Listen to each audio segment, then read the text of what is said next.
The tree of life, ജീവൻ്റെ വൃക്ഷം. ഇത് 2-3 പ്രാവശ്യം എടുക്കാനായിട്ട് ആഗ്രഹിക്കുന്ന പാർട്ട് 1 ആണിത്. ട്രീ ഓഫ് ലൈഫ് എന്ന് പറയുമ്പോൾ നമ്മുടെ ഹൃദയത്തിലെ ഓർമ്മ ഓടി വരുന്നത് ഏദൻ തോട്ടത്തിലെ 2 വൃക്ഷങ്ങളാണ്. ഏദൻ തോട്ടത്തിൽ ദൈവം സൃഷ്ടിച്ചപ്പോൾ 2 വൃക്ഷങ്ങളുണ്ട്. ഇത് സിംബലിസാണ്. ഇന്നവേ യേശു ക്രിസ്തു ജീവൻ്റെ വൃക്ഷമായിട്ട് നിൽക്കുന്നു, നന്മ തിന്മയുടെ വൃക്ഷം അപ്പുറത്തിപ്പുണ്ട്. അത് അവന് നമ്മളെ തീരുമാനമെടുക്കാൻ അതേന്ന് ഭക്ഷണം കഴിക്കാൻ ദൈവം അനുവദിക്കുന്നുണ്ട്, അതിൽ നിന്ന് വിവരങ്ങൾ അറിയാൻ. അപ്പം ഇതിനകത്ത് the tree of life was never just a simple of in the Eden. ഏദൻ തോട്ടത്തിലെ ഒരു വെറും സിമ്പൽ അല്ല ട്രീ ഓഫ് ലൈഫ് എന്ന് പറയുന്നത്. എപ്പോഴും ജീവവൃക്ഷമെന്ന് പറയുന്നത് യേശുക്രിസ്തുവിലേക്ക് പോയിൻ്റ് ചെയ്യണം. എവിടെ ജീവവൃക്ഷമുണ്ടോ അവിടെ യേശുക്രിസ്തുവാണ്. നമ്മൾ ഈ ജീവവൃക്ഷം എന്നൊക്കെ പറയുമ്പോൾ മനസ്സിനകത്ത് വരേണ്ട പിക്ചർ, ക്രിസ്തു ജീവവൃക്ഷമാണെങ്കിൽ മരണമില്ല. ക്രിസ്തു ജീവൻ്റെ ഉറവിടമാണ്, ആദിയില്ല അവസാനമില്ല, ഇറ്റേണൽ ലൈഫാണ്. ഈ ക്രിസ്തുവാകുന്ന വൃക്ഷം തഴച്ചങ്ങ് നിൽക്കുകയാണ്. അതേലിങ്ങനെ ശാഖകളുണ്ടായിട്ട് അതേലിങ്ങനെ ഫലങ്ങൾ തൂങ്ങിക്കിടക്കുകയാണ്. എപ്പോൾ വേണേലും നമുക്ക് അതേന്ന് വേണമെങ്കിൽ പറിച്ചു തിന്നാം. Because it's freely given after the resurrection. Pentecost വന്നതോടുകൂടി ആത്മാവ് നമുക്ക് ഡിപ്പോസിറ്റ് ചെയ്തിരിക്കുകയാണ്. പരിശുദ്ധാത്മാവ് ഇപ്പം നമ്മുടെ കൂടെയുണ്ട്. ഈ ഒരു ചർച്ച് യുഗമാണിത്, സഭായുഗമാണ്. അപ്പം നമുക്കുള്ള ഈ വലിയ പദവി, നമ്മൾ ഈ പഴയ കാലങ്ങളിലൊക്കെ നോക്കുമ്പോൾ മനുഷ്യൻ ക്രൂരത ചെയ്യുന്ന ഇപ്പോഴാണെന്ന് വെച്ചാൽ പണ്ട് കാലത്തും ചെയ്തിട്ടുണ്ട്. അസീറിയൻസിൻ്റെ കാലത്ത്, റോമാ സാമ്രാജ്യത്തിൽ, അതുപോലെ തന്നെ ബ്രിട്ടീഷ് സാമ്രാജ്യത്തിൽ ഇന്നും ഈ ടോർച്ചർ ചെയ്യുന്നതിൻ്റെയൊക്കെ, അതായത് സ്ത്രീകളുടെയൊക്കെ മുഖം മുഴുവനും മൂടിയിട്ടേച്ച് വലിയ കാസ്റ്റിനകത്ത് ഇട്ടേച്ച് അതിനകത്ത് ഇരുത്തും. നമ്മൾ ഈ വേദപുസ്തകത്തിൽ ജെറമയൊക്കെ പിടിച്ച് കുഴിക്കകത്ത് ഇട്ടേച്ച് അവിടെ കിടക്കും. പിന്നെ ദൈവം അപ്പോൾ നമ്മൾ ചിന്തിക്കേണ്ടത് ക്രൂരത എന്നും ഉണ്ട്, ഏത് കാലങ്ങളിലും ഉണ്ട്. അതിന് വ്യത്യാസമൊന്നുമില്ല. മനുഷ്യൻ എപ്പോഴും ക്രൂരത ചെയ്യും. പക്ഷെ പരിശുദ്ധാത്മാവ് നമ്മളോട് പറയുന്നത് നിങ്ങൾ ആ വൃക്ഷത്തിൻ്റെ, അത് നന്മതിന്മയുടെ വൃക്ഷത്തിൽ നിന്ന് ഫലം കഴിച്ചത് കൊണ്ടാണ് അത് സംഭവിച്ചത്. നിനക്കൊരു ചോയ്സ് ഞാൻ തരികയാണ്. നീ ആ വൃക്ഷത്തിൽ നിന്ന് മാറിയേച്ച് ജീവൻ്റെ വൃക്ഷമാവുന്ന ക്രിസ്തുവിൻ്റെ തണലിൽ വന്നിരിക്കണം. അപ്പോൾ ഒരു ചേഞ്ച്, അതായത് നമ്മളിപ്പം ഈ പക്ഷത്ത് നിൽക്കുന്ന ഇവിടെ ട്രീ ആണ്, ഇത് ട്രീ നന്മതിന്മയുടെ ഒരു ട്രീ ആണെന്ന് വിചാരിക്കുക. ആ പക്ഷത്ത് നിൽക്കുന്ന ജീവിതമാണ് മിക്ക മനുഷ്യരും. ഒരു 100 തല്ല 99% ഇവിടെയാണ്. വിശ്വാസികൾ പോലും ഇവിടെയാണ് നിൽക്കുന്നത്. അവിടുന്ന് നമ്മൾ ഒരു ചോയ്സാണ്, ഞാനൊരു ഇവിടുന്ന് മാറി ക്രിസ്തുവാകുന്ന ട്രീയിലേക്ക് മാറുക. ഇത് ഇവിടുന്ന് ഇവിടം വരെ ഇത് നടക്കണം. എനിക്കിത് വേണ്ട, അത് ഞാനാ പറയേണ്ടത്. എനിക്കിനി നന്മതിന്മയുടെ വൃക്ഷത്തിൻ്റെ ഫലം വേണ്ട, ഞാൻ യേശുവിൻ്റെ വൃക്ഷത്തിൻ്റെ തണൽ. അതൊരു ചോയ്സ്, അതൊരു തീരുമാനം ഞാൻ എടുക്കുമ്പം എന്നിൽ വ്യത്യാസം വരും. ഞാനത് തീരുമാനം എടുക്കണമെങ്കിൽ അത് ജീവൻ മരണത്തിൻ്റേതായിട്ടുള്ളൊരു ഡിസിഷനാണ്. നന്മതിന്മയുടെ ഭക്ഷണത്തിന് നല്ലതാണെന്ന് തോന്നിക്കുന്നു, എളുപ്പം കിട്ടുന്നു, എന്നാൽ പിന്നെ അതങ്ങ് വാങ്ങിച്ചിട്ട് അപ്പോൾ ഉള്ളിലൊരാത്മാവ് പറയും വേണ്ട, അത് വേണ്ട, വെയിറ്റ് ചെയ്യുക. ഇനി എത്ര നാളാണ് വെയിറ്റ് ചെയ്യുന്നത്, എന്താണെന്നേലും ഇതങ്ങ് അനുഭവിക്കാമെന്ന് പറഞ്ഞാൽ അവിടെ നമ്മൾ കുഴിയിലോട്ട് വീഴും. പക്ഷേ ഇപ്പുറത്തോ ഇവിടെ ഉറച്ചു നിൽക്കുക, എന്ത് വന്നാലും ഞാൻ ഉറച്ചു നിൽക്കുക, എന്ത് വന്നാലും എങ്ങനെയൊക്കെ വന്നാലും. അതാണ് നമ്മളെ ശദ്രക് മേശക് അബേദ്നേഗോ, അവർക്ക് എത്ര ചാൻസ് ഉണ്ടായിരുന്നു.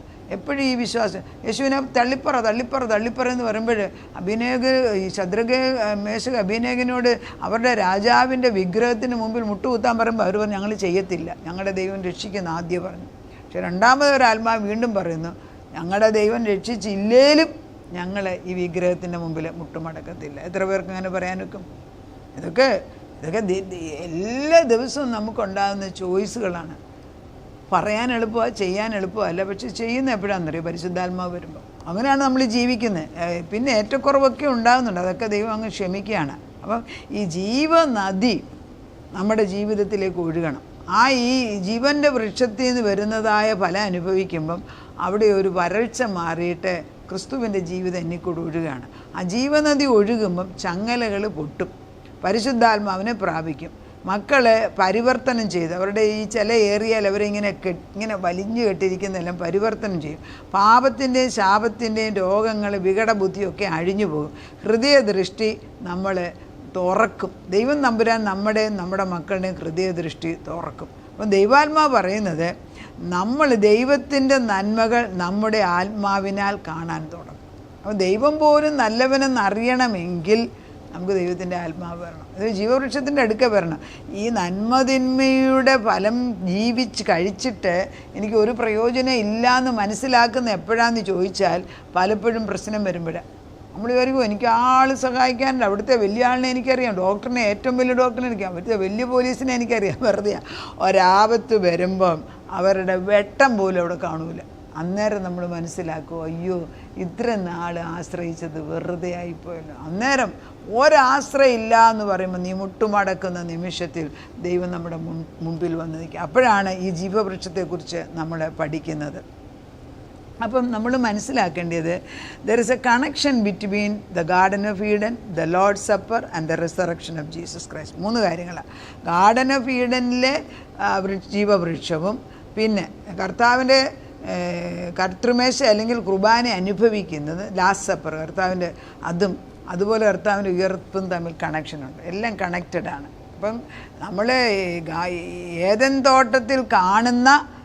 തോട്ടത്തിൽ കാണുന്ന ജീവവൃക്ഷം നമ്മൾ വേണ്ടെന്ന് വെച്ചിട്ടാണ് നമ്മൾ ഈ നന്മതിന്മയുടെ വലിച്ചിട്ട് പറുദീസ നഷ്ടപ്പെട്ട് ഭൂമി കിടന്ന് അലയുക. ആ അലച്ചിൽ എത്ര നാൾ തുടങ്ങിയതാണ്. ഇന്ന് നമ്മുടെ മക്കൾ കുഴപ്പമാണ്, മറ്റവർ കുഴപ്പമെന്നൊക്കെ പറയുമ്പം ഇത് ഇന്നലെയും തുടങ്ങിയതല്ല. മനുഷ്യനെ പൂർണ്ണമായിട്ടും ദൈവത്തിൻ്റെ പ്രതിച്ഛായയിൽ മനോഹരിയായിട്ട് സൃഷ്ടിച്ചിട്ട് നമ്മൾ അതിന് വില കൊടുത്തില്ല.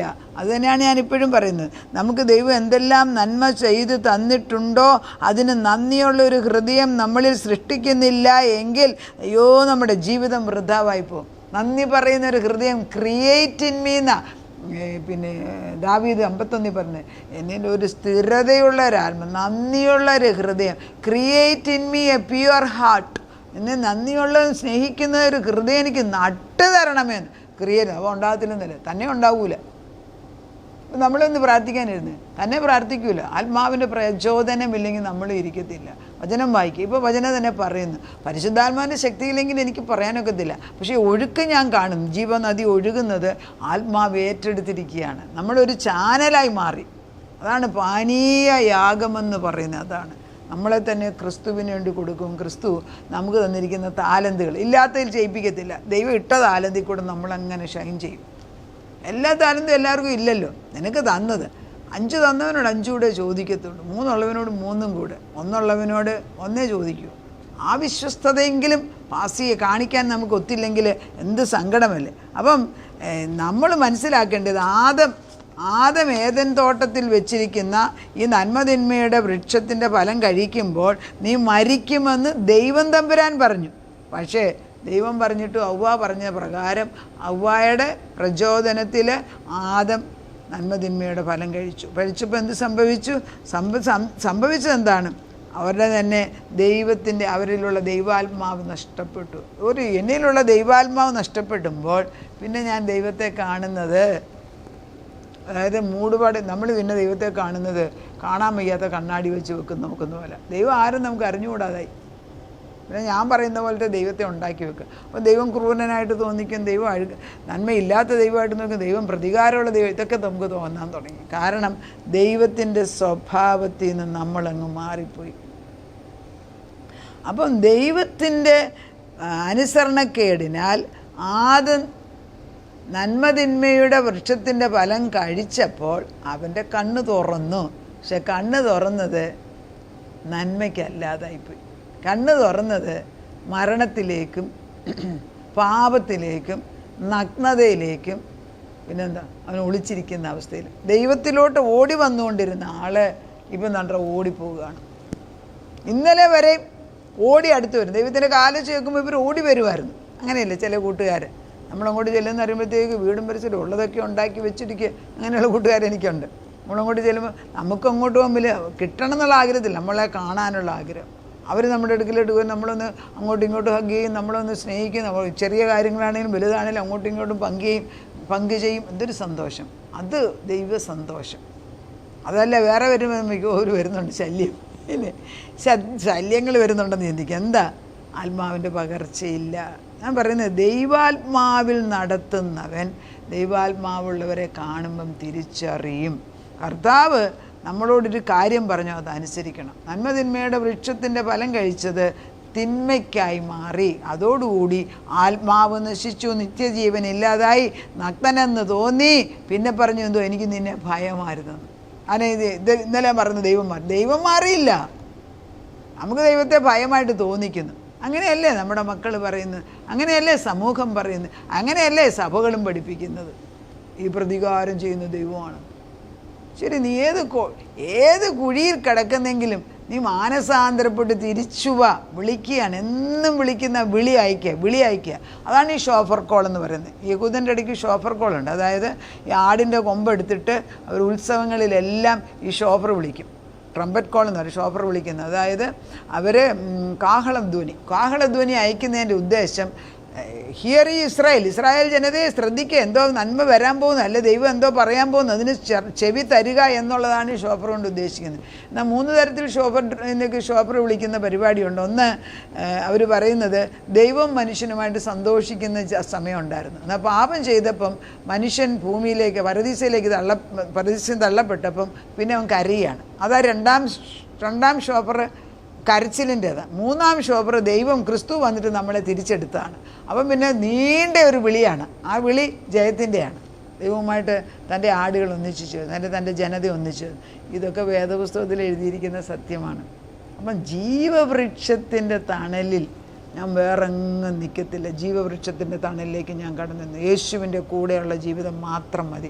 ബാക്കിയുള്ളതെല്ലാം എൻ്റെ കണ്ണിൻ്റെ മുമ്പിൽ ഗ്ലിറ്റർ ചെയ്ത് അല്ലെങ്കിൽ സ്വർണം പോലെ വാല്യുബിളായിട്ട് തോന്നിക്കുന്നതൊക്കെ ഈ നിമിഷം നമ്മുടെ കണ്ണിൻ്റെ മുമ്പിൽ നിൽക്കുന്ന കരിഞ്ഞു പോട്ടെ, നമ്മുടെ മക്കളുടെ മുമ്പിലുള്ള കരിഞ്ഞു പോട്ടെ, അന്ധത മാറിപ്പോട്ടെ, ഇങ്ങനെ നമ്മൾ പറയുമ്പോൾ സംഭവിക്കും. കാരണം വചനം പോവുകയാണ്.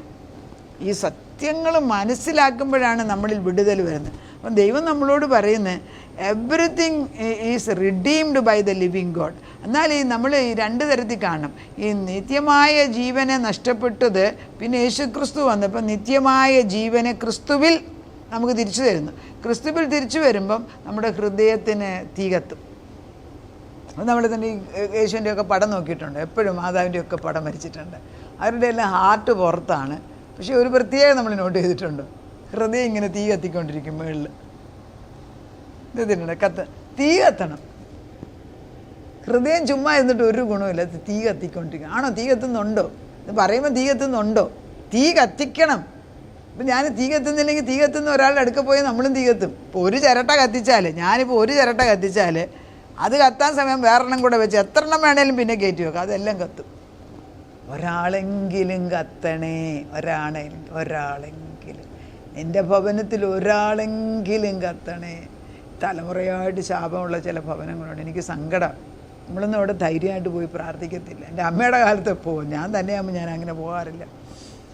എന്തോ ഒരു കഷ്ടമാണ് ഭവനം. ഒരു കാലത്ത് വലിയ പ്രതാപത്തിൽ ജീവിച്ചവർ ഇന്ന് ഒന്നും ഇല്ലാത്ത അവസ്ഥയിൽ. ഞാൻ എൻ്റെ കല്യാണം കഴിഞ്ഞ സമയത്ത് എൻ്റെ ഹസ്ബൻഡും ഞാനും കൂടെ ചങ്ങനാശ്ശേരിയിൽ രാജകീയ കുടുംബം, അവിടുത്തെ രാജാവ്, അന്നത്തെ ചങ്ങനാശ്ശേരിയിലെ രാജാവ് എന്ന് പറയുന്നത് നമ്മുടെ വീടിൻ്റെ അടുത്താണ് താമസിച്ചുകൊണ്ടിരുന്നത്. അപ്പോൾ ഇവർ അമ്മയുമായിട്ട് വലിയ അടുപ്പമാണ്. ഞങ്ങൾ ചെന്ന് കഴിഞ്ഞപ്പോൾ അവിടെ ചെന്നു, നമ്മൾ അവരെ ഭക്ഷണത്തിനായിട്ട് വിളിച്ച അവിടെ ചെന്നപ്പോൾ അവിടുത്തെ സ്ഥിതി കണ്ട് നമ്മൾ വലിയ ആഗ്രഹത്തിലവിടെ ചെല്ലുമ്പോൾ കാപ്പി കുടിക്കാൻ പാത്രമില്ല, ഇരിക്കാൻ കസേരയില്ല, ആകെക്കൂടെ ദരിദ്രാവസ്ഥ. അപ്പോൾ ഇവർ രാജാവിൻ്റെ കുടുംബമാണെന്ന് പറഞ്ഞിട്ട് ഇതാണോ ഇവരുടെ അവസ്ഥ? നമുക്ക് വലിയ സങ്കടം തോന്നി. കാരണം അന്ന് പ്രിവി പേഴ്സി വന്നിട്ട് അവരുടെ സകല അലവൻസും ഗവൺമെൻറ് എടുത്ത് മാറ്റിയതോടുകൂടി ഒന്നുമില്ലാത്ത അവസ്ഥയായി. അപ്പോൾ എന്താണ് സമയം? എല്ലാം ഇല്ല. ഈ ലോകത്തിലുള്ളതെല്ലാം മാറി മറിയും.